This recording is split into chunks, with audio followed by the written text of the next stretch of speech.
and we are going on our sessions now. Our next speech will be why is OpenStack technology still trending nowadays? It will be in English, and our speaker will be Dr. Kenneth Tan from Sardina Systems. Dr. Kenneth Tan has been in the large-scale systems sector for 18 plus years. At Sardina Systems, Kenneth leads a highly talented product development team experienced in developing software targeted some of the largest supercomputers in the world, now building OpenStack automation software to optimize OpenStack cloud operations. He was previously with Cloud Fabric, PNB Paribas, Optima Numerics in product development and business development roles, involving products and services sold to major data center operations in automotive, energy, defense, meteo, and finance. He has led the teams in the UK, Russia, Ukraine, Romania, and Germany. Ladies and gentlemen, please welcome Dr. Kenneth Tan for his presentation. Thank you, Hussein. Let me share my screen here. So, today I want to talk to you about why OpenStack technology is still trending. Really, the question is, what do operators want? Now, before we go on, in background about Sardina, who we are, what is it that we do? We build smart cloud platforms, building on OpenStack, Kubernetes, and we also integrate Ceph with it.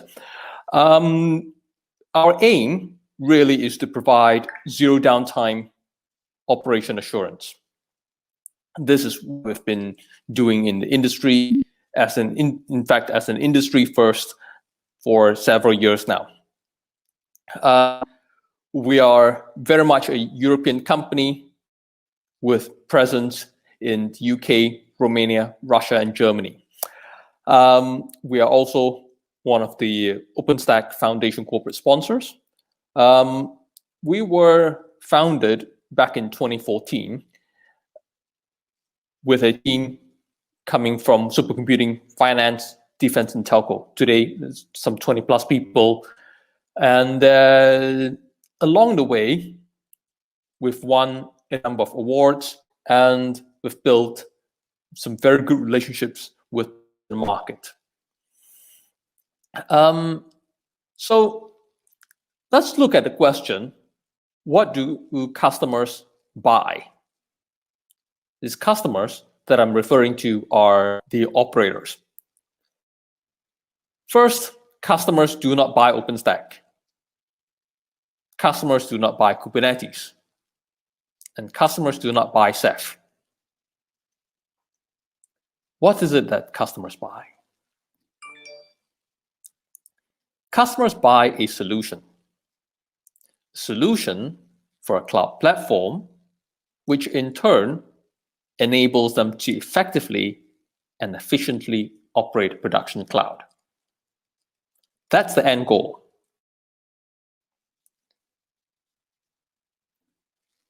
Now, if we then look at the building blocks for this, OpenStack, yeah, sure, we can use OpenStack to provide a platform to manage a cloud platform, both virtualized and bare metal.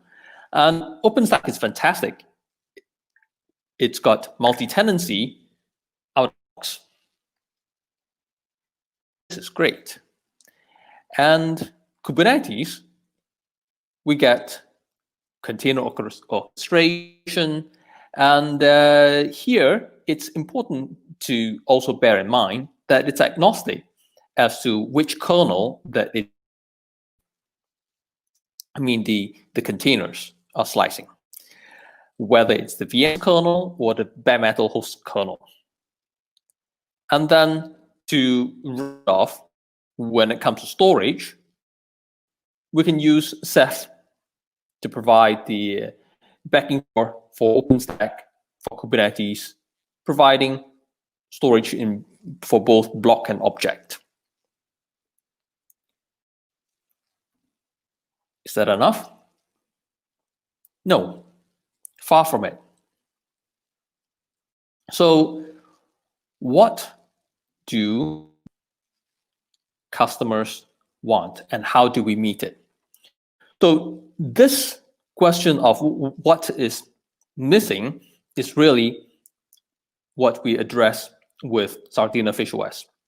So we take the OpenStack lifecycle, we break it down into three major parts: deployment phase, the operate phase, and upgrade phase. In the deploy phase, customers really just want rapid deployment. It needs to be simple, it needs to be easily understood, and it needs to be flexible. And it needs to be quick. It needs to be up, and it needs to be up easily, quickly. Spending 3 months to figure out how on earth the deployer works simply isn't going to cut it. And once the system is up and running, operations teams face a broad range of challenges that would then be addressed with tools, be it in log management, monitoring, capacity planning, risk management, usage accounting, billing, all the way to the substantially much more advanced topics like health management, resource management, or indeed service management. And in the operate phase, we certainly want to operate the infrastructure in a infrastructure as code model. And now 6 months later, OpenStack comes out with a new release. OpenStack comes out with new capabilities, new improvements. They're fantastic. Users love them. But for the operator, they are also fantastically new headaches. So what does the operator want? Operator wants zero downtime upgrade so that they can deliver new advancements without the fear and worry, is this thing going to cause trouble?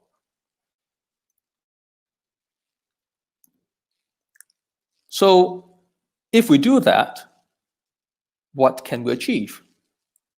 Well, with such a platform, building OpenStack, we can very easily fit into multiple customized environments, be it different OSs, encrypted disks, and at the same time drive at utmost efficiency. Want to enable overlapping networks, segregated networks, identical configurations for test and production. This is all very easily accomplished with the networking capabilities within OpenStack. And OpenStack, I've heard of people talking about it needs to be cloud-ready workloads to fit into OpenStack. We don't think so. We see that it can very easily fit both big data workloads, traditional workloads, cloud-native, containerized workloads within the same system.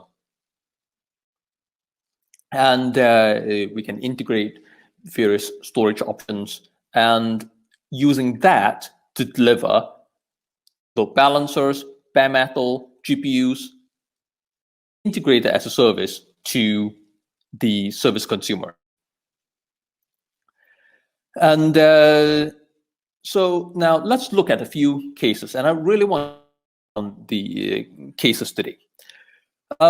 So in the first example, we have a customer in machine learning, in the machine learning domain. They use the platform to run simulations, run training for machine learning, and they need encrypted storage volumes of confidential data. And at the same time, with GPUs passed through into the VMs. Now, they also have situations where GPUs may not be used at all times. So times, what we can do is we can nodes to be used for regular VMs, and then live migrate away those VMs when use are needed. So this enables us to eliminate wastage. And here the customer has a full workflow pipeline integrated via a virtualized network, and the entire workload provisioning mechanism is fully automated. And the automation hooked into OpenStack to initiate these workloads. And in another case, also a system for machine learning, similar to the previous case, they also have GPU nodes.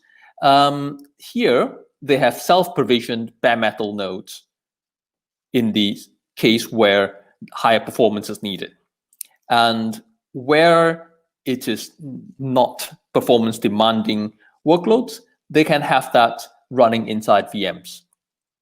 And then they leverage multi-tenanted Kubernetes by the high security assurance through OpenStack.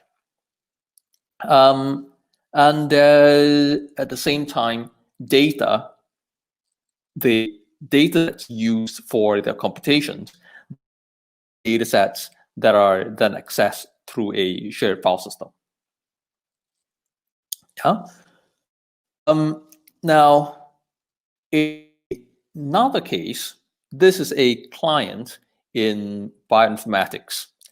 So they are a central facility to enable users to run various bioinformatics workloads. So the users bring their own data sets, and the infrastructure running on OpenStack provides the tools, the workflows with to enable workflows with high memory requirements, be it up to 3 terabytes of RAM or over 100 CPU cores. And along with it, there are multiple storage solutions. For example, SSD-based ephemerals, data volume storage, object storage for both raw and intermediate data. And then once the computations are done, there is the final analysis pipeline of results out. And to enable the users to use the system more easily, the client also prepared a set of ready-to-use images for microbial data analysis, assembly, statistical, so on and so forth. In this type of workload, they also have biological databases and sequence collections that are useful for the users. And so those are also made available as part of the system. Now, if we then move to another domain, this is where you have data matching and normalization requirement. So here, what the system is used is to automate the historically largely manual process, whereby you get humans to go through large lists of poor quality data to then alert the downstream processes on what to do with, for example, with certain clients. And the software solution here, it's really to standardize and match the data from various origins, removing the differences, for example, due to transliteration or spelling error. And this is to enable the human experts further down the line to be able to handle large data volumes. For example, for finance KYC process, know a client process. It's a demand-driven resource consumption type of environment.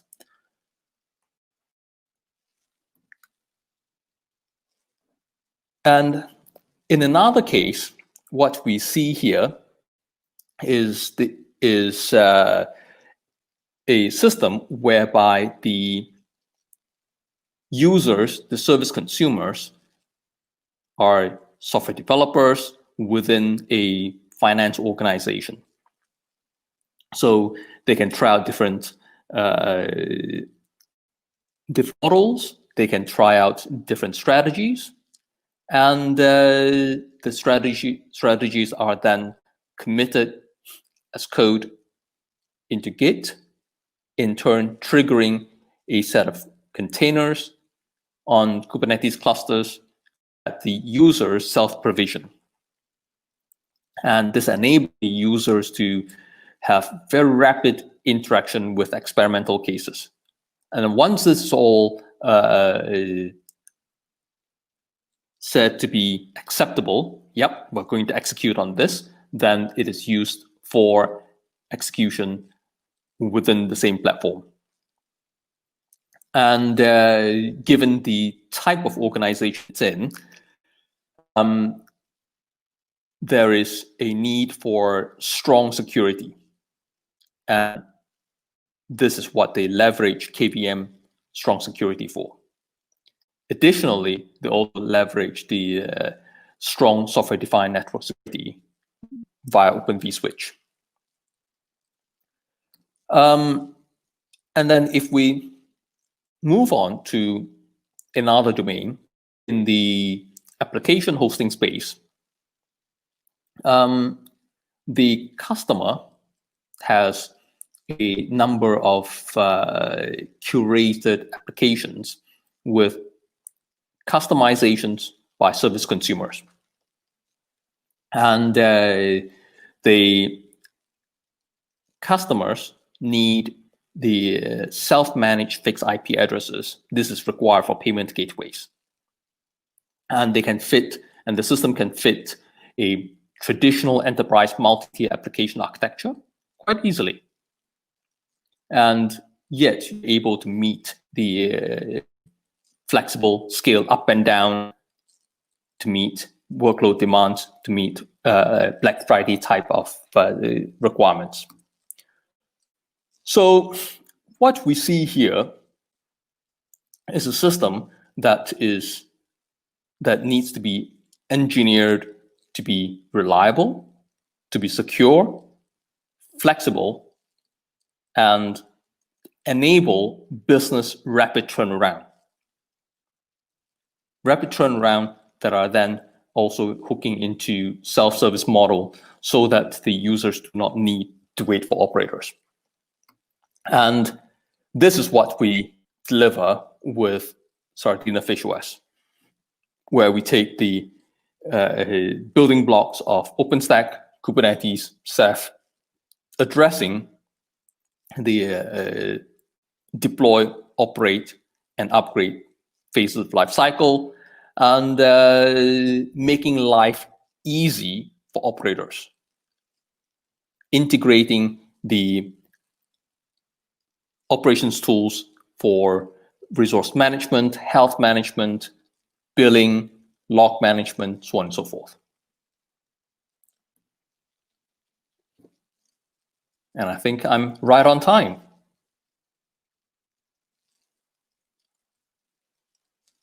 Yes, very good timing.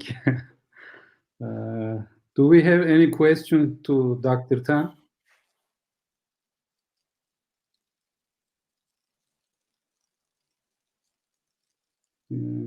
I think we didn't get any question. Thank you very much, Dr. Tan, for your presentation.